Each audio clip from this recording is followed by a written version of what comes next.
평생 모은 돈으로 산 아파트 한 채. 그런데 그 집을 지키려면 다시 집값만큼의 돈을 또 내야 한다면 어떻게 하시겠습니까? 재건축만 하면 인생 역전인 줄 알고 녹물 마시면서 버텼는데 추가 분담금만 6억을 더 내라고 한다면요? 당장 1억도 없어 내 집 지키기 위해 사채까지 쓸 판이라면 믿으시겠습니까? 바로 지금 대한민국 재건축 현장에서 벌어지고 있는 현실입니다.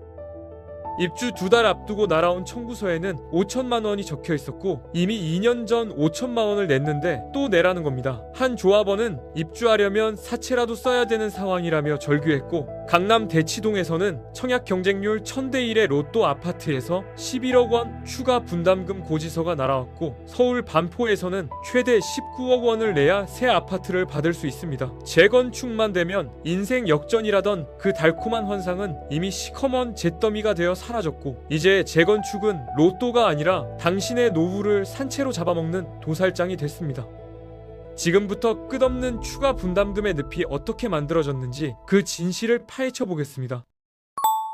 과거 재건축의 수익 공식은 너무나 간단했습니다. 일반 분양 수익에서 공사비를 빼면 남는 돈이 생겼고, 그걸 조합원들이 나눠 가졌어요. 10층짜리 낡은 아파트를 부수고 30층을 올리면 원래 주민 몫을 빼고도 20층이나 되는 질이 남았으니까 건설사는 그걸 비싸게 팔아서 공사비를 충당하고도 돈이 남았죠. 조합원들은 새 아파트를 공짜로 받고 통장에 현금 환급금까지 꽂혔습니다. 낡은 집에서 몇 년만 고생하면 공짜로 새 아파트가 생기고 통장에 몇 억까지 들어오니 이걸 누가 안 하겠습니까? 이때부터 한국인들의 머리에는 헌집 주고 새집 받는다는 공식이 문신처럼 새겨졌고 20년씩 녹물 마시며 버티는 몸테크족이 생겨났던 겁니다.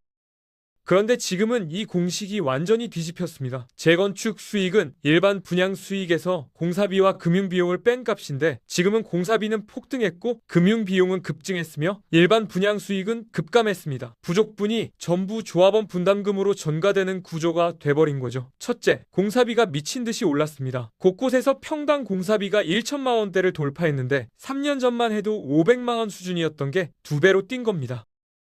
건설 공사비 지수가 4년 새 30% 급등했고, 시멘트, 철근 값이 모두 폭등했으며 건설 노동자 임금도 25%나 올랐어요. 둘째, 금리 인상으로 돈 빌리는 비용이 엄청나게 비싸졌습니다. 프로젝트 파이낸싱 이자가 급증하면서 금융 부담이 커졌고 이자 비용이 고스란히 분담금에 반영됐죠. 셋째, 일반 분양으로 메우는 길이 막혔습니다. 분양가 상한제 등 규제로 일반 분양가가 시세보다 낮게 책정되면서 조합이 기대했던 수익이 사라졌고, 용적률 규제나 높이 제한 때문에 예전만큼 많은 물량도 만들지 못합니다. 이 세 개가 맞물리면서 재건축의 핵심 수익원이 붕괴되고 조합원들이 감당할 수 없는 분담금이 터져나오고 있는 겁니다. 실제 사례 3가지를 보겠습니다. 첫 번째, 추가 분담금의 공포입니다. 입주를 앞둔 한 재건축 아파트에서 조합원이 지난달 사전 점검을 왔다가 분담금을 더 내야 한다는 얘기를 듣고 깜짝 놀랐습니다. 재건축 조합 측은 물가 상승에 따른 시공사의 공사비 증가분과 미분양 해소를 위한 사업비 등 148억 원을 조합원들이 분담하는 안을 총회에서 투표에 붙일 계획이었어요. 조합원 1인당 5천만 원을 더 내는 건데 2달 만에 5천만 원을 어떻게 만들어냅니까? 게다가 조합원들은 이미 설계 변경 등을 이유로 2년 전 1차로 5천만 원의 분담금을 냈습니다. 2차 분담금까지 내면 조합원 분양가가 당초 분양가보다 40% 이상 오르게 됩니다. 이게 끝이 아닙니다. 미분양이 해소되지 않을 경우 조합을 청산할 때 조합원들이 2천만 원가량 분담금을 더 내야 할 수도 있습니다. 냈는데 또 내는 끝없는 추가 분담금의 늪에 빠진 겁니다. 두 번째, 서울 억대 분담금 금액의 공포입니다. 청약 경쟁률 1000대1로 인기 폭발이었던 한 재건축 아파트에서 터진 소식이 가구당 추가 분담금 11억이라는 겁니다. 다 지어놓고 이제 와서 11억을 더 내라니 누가 감당할 수 있을까요? 공사비, 미수금 때문에 이런 사태가 벌어졌는데 잔금도 다 못 받고 준공 허가를 내준 상황이었습니다. 조합은 PF 대출 상환을 위해 2,300억 규모의 자금 확보를 추진했고 아파트 전체를 담보로 걸어야 하는 상황까지 갔습니다. 50대 초반 주부 한 분은 강남 재건축 로또라며 기대했는데 추가 분담금 11억 소식에 쓰러질 뻔했다고 합니다. 돈을 어디서 구하나, 집 팔아야 하나 하며 불면의 밤을 보냈고 재건축은 로또가 아니라 빚더미였다며 한숨을 쉬었습니다. 다행히 일부 자산 매각이 성사되면서 사업이 정상 궤도에 오르긴 했지만 이 과정에서 얼마나 많은 사람들이 고통받았는지 생각해 보셔야 합니다.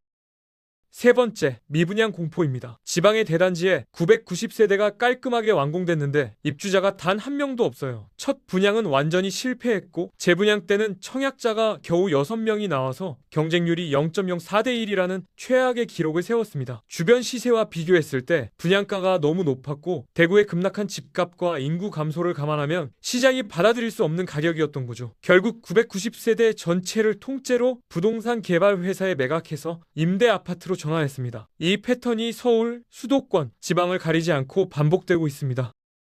왜 이런 일들이 동시다발적으로 터지는 걸까요? 계약 구조를 이해해야 합니다. 초기에 건설사가 제시하는 분담금 추정치는 말 그대로 추정치일 뿐이고 공사 진행 중 변수가 생기면 크게 달라질 수 있는데 문제는 상승 요인은 계약서에 즉각 반영되지만 하락 요인은 거의 반영 안 된다는 겁니다. 증액은 즉시 반영되는데 감액은 거의 반영되지 않는 게임. 그래서 분담금은 구조적으로 위로만 쌓입니다. 특화 설계나 설계 변경 과정에서 비용 검증이 불투명해지면서 수천만 원이었던 분담금이 억 단위로 뛰어오르는 경우가 속출하고 있습니다.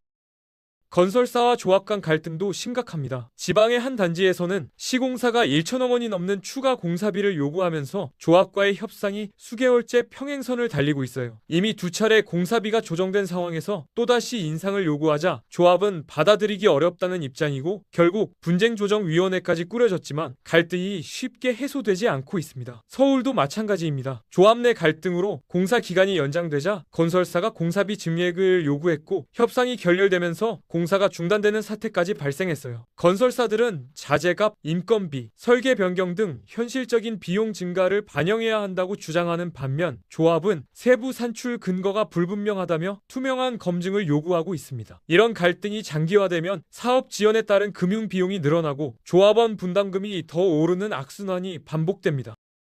더 암울한 건 퇴로까지 막혔다는 점입니다. 투기 과열 지구와 조정 대상 지역 지정으로 조합원 지위 양도가 막혔고 토지거래 허가구역까지 묶이면서 1년 실거주 의무가 생겼습니다. 서울에만 조합원 지위 양도 제한을 받는 정비 사업장이 200곳이 넘고 가구 수로는 16만 가구나 됩니다. 분담금 고지서를 받아도 팔고 싶어도 팔 수 없는 에 처한 거죠. 사는 사람 입장에서 계산해보면 너무 뻔하거든요. 낡은 아파트를 10억 원에 사면 재건축 분담금 5억 원을 더 내야 하니 총 15억 원이 들어가는데 바로 옆 신축 아파트가 13억 원이라면 누가 비싸게 주고 낡은 집을 살까요? 과거에는 나보다 더 비싸게 사줄 사람이 항상 줄을 섰지만 지금은 그 폭탄 돌리기의 음악이 멈췄습니다. 마지막 폭탄을 쥐고 있는 사람들이 꼼짝없이 갇혀버린 겁니다.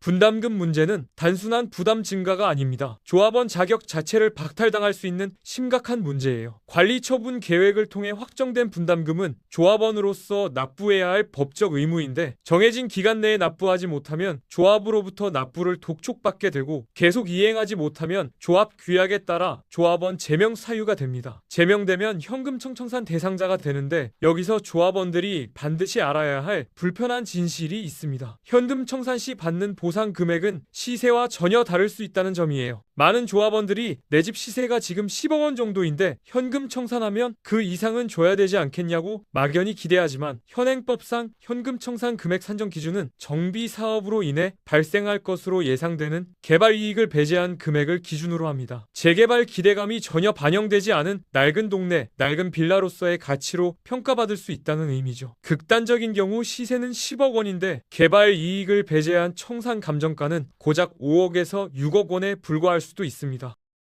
그렇다면 우리는 어떻게 대응해야 할까요? 투자 추천이 아니라 리스크 관리 체크리스트를 드리겠습니다. 첫 번째, 지금 당장 확인하셔야 할 세 가지 숫자가 있습니다. 첫째, 용적률입니다. 여러분 아파트의 현재 용적률이 얼마인지 확인하세요. 200%를 이미 넘었다면 새로 지어서 팔 집이 별로 없다는 뜻입니다. 둘째, 대지 지분입니다. 평당 대지 지분이 작으면 재건축 후 받을 수 있는 평수가 줄어들어 분담금 부담이 커집니다. 셋째, 주변 신축 아파트 시세입니다. 내 아파트 값에 예상 분담금을 더한 금액이 주변 신축보다 비싸다면 그 사업은 구조적으로 문제가 있는 겁니다. 이 세 가지 숫자가 맞지 않으면 아무리 정부가 규제를 풀어줘도 시장의 산식은 거짓말을 하지 않습니다.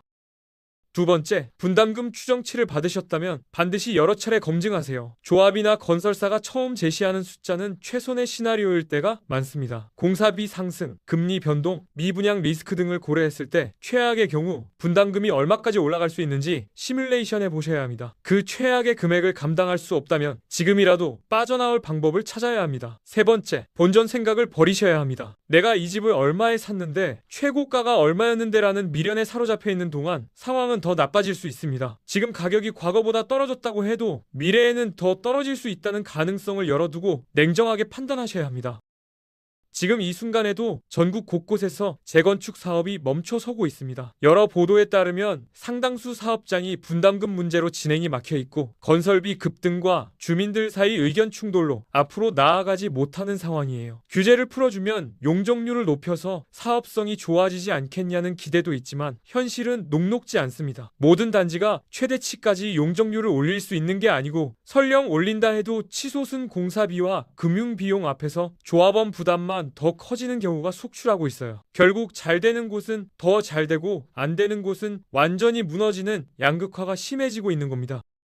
자, 정리하겠습니다. 과거에는 재건축만 하면 무조건 돈을 벌 수 있다는 믿음이 있었지만 지금은 그 공식이 완전히 깨졌습니다. 재건축은 이제 확실한 수익처가 아니라는 거죠. 특히 강남이 아닌 지역이나 입지가 애매한 단지들은 앞으로 훨씬 더 큰 리스크를 안게 될 가능성이 높습니다. 지금 당장 확인하셔야 할 게 있습니다. 첫째, 여러분 옆확률의 용적률이 얼마인지 확인하세요. 둘째, 평당 대지 지분이 얼마 나는지 보세요. 셋째, 주변 신축 아파트 시세와 비교해보세요. 내 아파트 값에 예상 분담금을 더한 금액이 주변 신축보다 비싸다면 그 사업은 구조적으로 문제가 있는 겁니다. 마지막으로 한 가지 계산만 해보세요. 내 집값 플러스 분담금이 주변 신축보다 비싸면 누가 내 집을 사겠습니까? 이 계산이 안 맞으면 지금이 마지막 탈출 기회입니다. 다른 사람들이 다 알아차리고 나서 움직이면 이미 늦습니다. 지금 이 조용한 시간이 바로 여러분의 자산을 지킬 수 있는 결정적인 순간입니다.